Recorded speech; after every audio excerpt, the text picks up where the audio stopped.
The Money Show. Personal Finance with Warren Ingram. So how do you pick an investment? Do you take a dart and take the share price page, print it off the internet, or take it out of the newspaper? Does it put share price pages in newspapers? They probably don't, actually. I haven't noticed. But you throw a dart at a piece of paper with names on it. That's proven to be quite a successful strategy over many years. Sunday Times used to play that game many years ago. Or do you look at companies and you say, geez, that's a great business. My goodness gracious me, they do nothing wrong. Their governance is brilliant. They've got great chief executive. They've got great executives. They've got phenomenal products in excellent markets. They are just dominant and excellent. I'm going to buy those shares. And you could have done that this time last year and bought some exceptional shares. Or some exceptional businesses rather than shares. Let me be specific. You could have bought Google. You could have bought Meta. You could have bought Apple. You could have bought Netflix. You could have bought some really brilliant businesses and lost half your money since then. Warren Ingram. Help me here, please. Warren is a director at Galileo Capital. Warren is a personal financial advisor. Why is it that good companies, great businesses, dominant businesses, profitable businesses often make terrible investments? The part of the reason is around the price that we pay for those businesses. So, no question in my mind, as a rather locked in Apple client, that I think Apple makes great products. I mean, I've had their first phone, I've got their most recent phone, and I'll probably have their phones until I can't phone anymore. But that doesn't mean necessarily that Apple, the business, the share, is always trading at a great price. What one has to be really careful, when you kind of get locked into the story of a company, that you don't get locked into the price of the company, and say to yourself, well, at any price, this is a fabulous share to own. Because unfortunately, we all get attached to the story.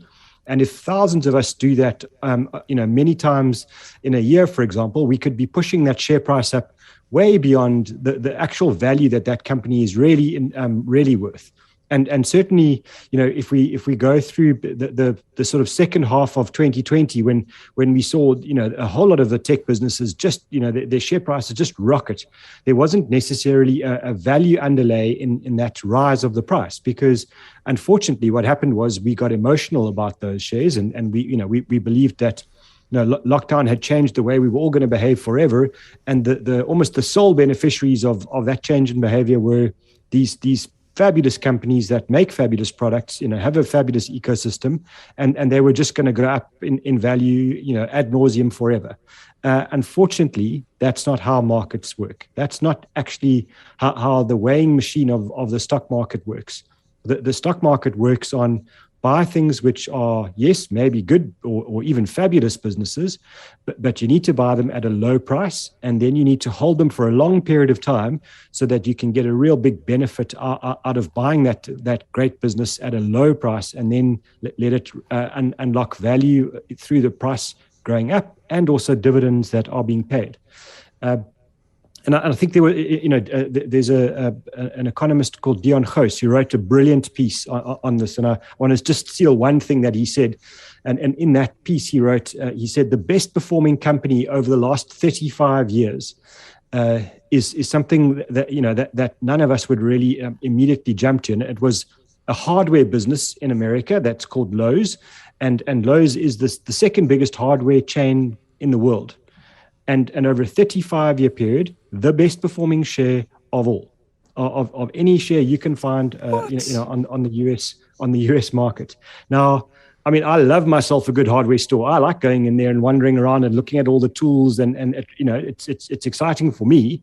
But I suspect I'm in the minority compared to people who get excited about new computer games, new phones, new gadgets that are going to change the world, self-driving cars, renewable energy, all of those things. All of those are exciting things that are probably going to change the world.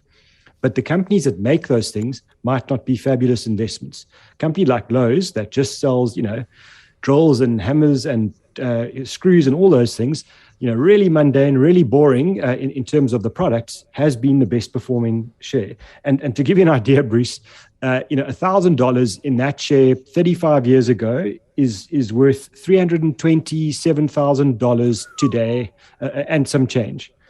Compare that to the businesses that have been changing the way we do everything. And you can find most of those businesses in the NASDAQ index. You just mentioned how they've lost you some decent money over the last year, but over the last few decades, that's not true. And $1,000 in the NASDAQ 35 years ago gives you around $141,000. So contrast that, and just say to yourself, more than doubled my money buying a hardware store. No, nothing more than that. It's a fantastic hardware store, but it's a hardware store. That's what they do. And it doesn't have the most exciting story. It's not necessarily going to be anyone's first choice, thing to talk about around the braai or around the dinner table about this brilliant business that they've bought. Yet that is the share that one should have bought.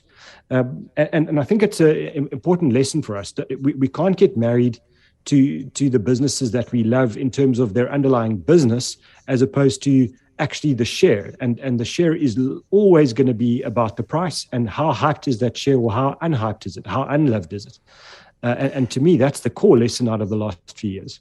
And it goes down to this entire quite boring argument and quite academic argument between what's better, growth investments or value investments. And I think it's been proven time and time again that value is the best way to go. It's the Warren Buffett principle. What did he say? Price is what you pay, value is what you get. And you wait for great companies to fall on cyclically hard times, perhaps, or for some investors to lose faith in the businesses. But as long as you're sure that the business still has a reason to exist, it's still got its place in the market, it's still being run well, and it's just because a handful of investors have fallen out of love with it, that is the time to pounce. That is the time to buy. So companies like Netflix and like Meta and Google and the ones that we mentioned, the FANGs, if you like, that was so popular 12 months ago, it's very hard to find a reason to buy those companies today because everyone's so negative about them and negative about their outlook.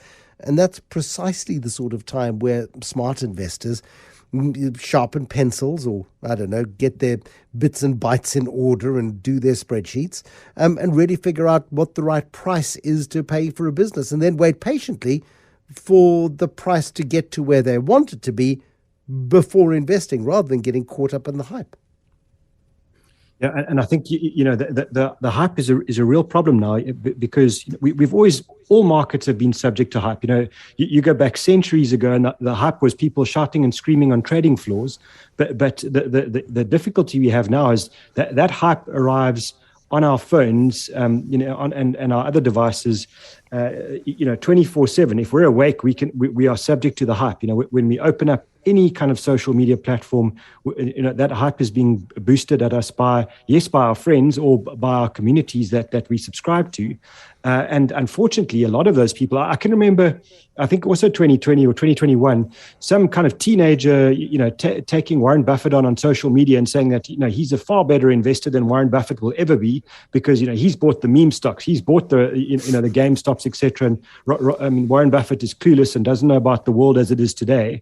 And that got huge attention. And people followed that, kid because of his following, not because of his knowledge or his in-depth understanding of markets and businesses, but because he's a social media guru. And social media gurus might be great investors. Who am I to tell you? But what I certainly know is not all social media gurus are great investment people. Absolutely right. Thank you, Warren. Got a question. I think it's a bit of a red rag to a bull question. And the question this evening, I'll give you a moment to calm down once I've read it, and then I'd like an answer without too many expletives, if possible. Says our correspondent this evening, with load shedding and all the negative news around South Africa, I want to invest directly offshore. I've heard of brokerage like Interactive Brokers and Robinhood. Can I get access to these? Are these things important to consider in choosing an offshore brokerage? There's a good question, actually. Don't swear, no biting, no scratching, Warren Ingram. Your answer in a moment. The Money Show. Personal Finance with Warren Ingram. So what about an offshore brokerage, Warren Ingram? Is it necessary? Is it a good idea to get an offshore broker to run your money? I think it's maybe to distinguish between the two. So the one is, having a place where you can buy your shares or exchange traded funds, and then having a human, or nowadays a machine, to actually do the buying and selling on your behalf. So I mean, I think, people looking for a global home for their investments makes a lot of sense to me. And nowadays with exchange traded funds that are so diversified, so cheap, just buying one, if you want to do that on your own, it's actually quite simple to do. And then what you're looking for when you're doing that is you're looking for a brokerage that and the jargon for it is their domicile. So where does the brokerage live? Because that's really important to you as an investor. And what you need to do there is you need to make sure that brokerage is in a place like Guernsey, Jersey, Isle of Man, or the country of Ireland, or a place like Switzerland. Because all of those countries won't charge you additional taxes if you're a tax resident in South Africa. And really importantly, they will look at South African will and South African letters of executorship if you are unlucky enough to die without your investments being sorted out on the other side. And to me, those are two really important characteristics to look for in a brokerage. In addition, making sure that you can transact easily, so the online access is simple, and stuff that you understand, that you know how it works, and clearly costs of transactions are also really important. Looking for a global broker, so somebody to actually do the buying and selling on your behalf and managing portfolios for you. I mean, I think history's proven that South African fund managers and asset managers are almost equally good, I want to say, managing global money for South Africans as the internationals are. So I'm not that married to that idea, but for people wanting to do it themselves, opening up a global brokerage, by all means, I think it's a good idea. I'm not convinced I would do Robinhood, because that's in America. And there, if you die, your estate's going to pay a heck of a lot of estate duty, about 40% on anything over $60,000 in America, and that just doesn't make sense to me. So I would avoid American brokerages. That point is so important, and it's the most important thing. I mean, there are tons of people who will take a small proportion of your money to facilitate transactions for you. That is not the problem. The problem is how easy it is. And how, if you're ignorant of tax regulations around the world, and if you don't understand the jurisdictions that you're going into, you can do yourself a lot of harm over a long period of time by the fact that you simply think, I'm doing the right thing. I've got this great brokerage account with this New York-based stockbroker. Aren't I clever?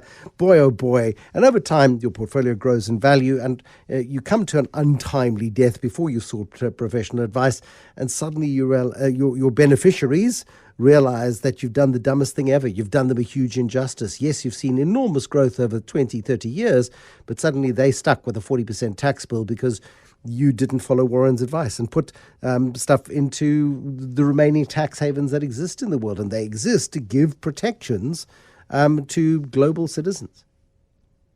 Absolutely, and I think it's an important point. Those are the ones I just mentioned are really highly regulated. They're certainly not designed to avoid or to stop people paying tax.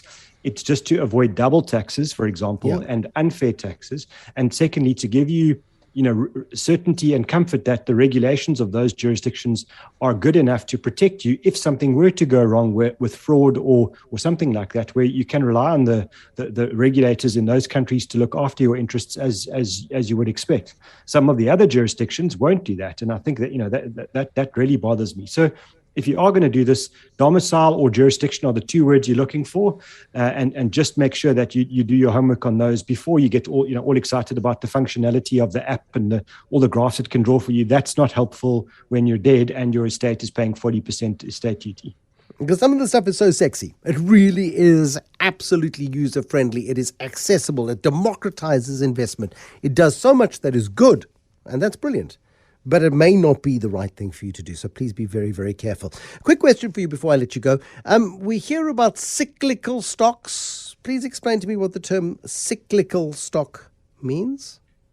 So shares, another word for stocks is shares. So these are shares in companies that perform in line with the economic cycle. So in other words, if the economy is booming, then you'll find that cyclical shares will boom alongside that. Their share prices will do well because those are the companies that make a lot more profit when the economy is going very well. usually they move slightly ahead of the economy. So if it's anticipated that the economy will do well, then cyclical shares will start to jump in price before the economy really goes very well. And equally, when people start to become fearful about the economy stagnating or going into recession, which is what's happening in America now, people are worried about that, then cyclical stocks or cyclical shares will be the first ones to fall over and to start to really lose value because, again, people are anticipating that their profits are going to collapse. And so not bad. These will often be very nice businesses and good businesses to own. But what you don't want to do is have an entire portfolio of only cyclical stocks, because then you will be living in the economic boom and bust cycle that does affect markets forever. And it's a really uncomfortable place to be. Okay. Thank you, Warren Ingram. Warren is Director at Galileo Capital. He is a personal financial advisor and a very regular contributor to The Money Show.